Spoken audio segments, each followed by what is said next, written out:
The attacker is already inside. But there is no ransomware note, no malware alert, no obvious suspicious file on the desktop. Everything looks normal. Users are working, servers are running, the SOC dashboard is quiet. But every night at 2 AM, one hidden task runs silently. It launches PowerShell, it reaches out to an external server, it keeps the attacker alive inside the environment. This is persistence. And if you do not hunt for it, the attacker does not need to break in again. They already have a way back.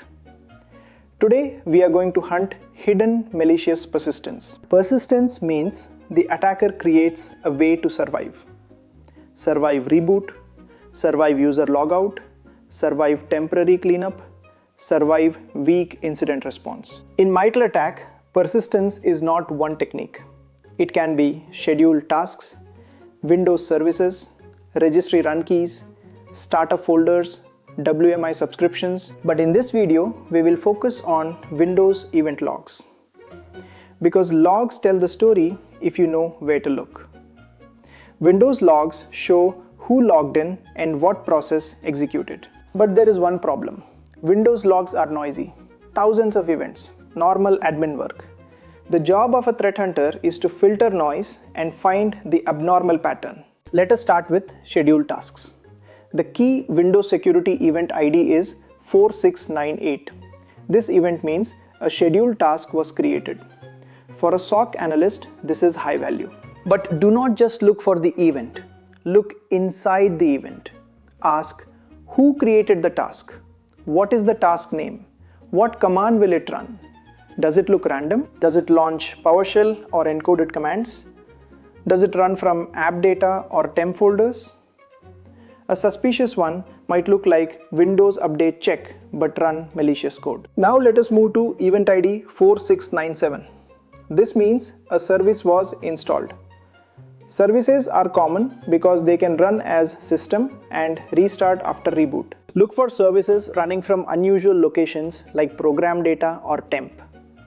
A malicious service often hides behind a trusted looking name but points to an unusual binary. Now we come to event ID 4688. This shows process creation.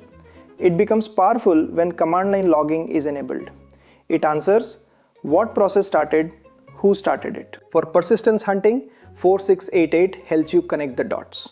4688 is the movement, 4698 is the task, 4697 is the service. Correlation is your real power. Registry run keys launch payloads when a user logs in.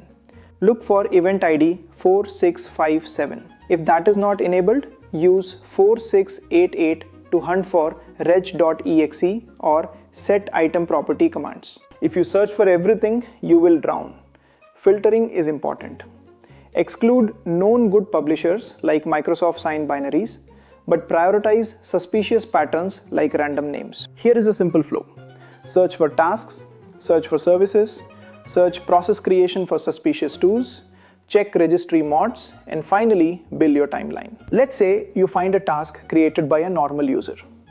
You pivot to 4688 and see Word launched PowerShell. Now it's not admin work, it's a phishing attack. That is intelligence. In Splunk or Sentinel, use these queries to find tasks, services, and suspicious commands. These are your starting points. Learn what normal looks like, then hunt what doesn't belong. If you find persistence, preserve evidence first. Hidden persistence is quiet, but Windows logs can make it speak. This is how you grow from monitoring to hunting.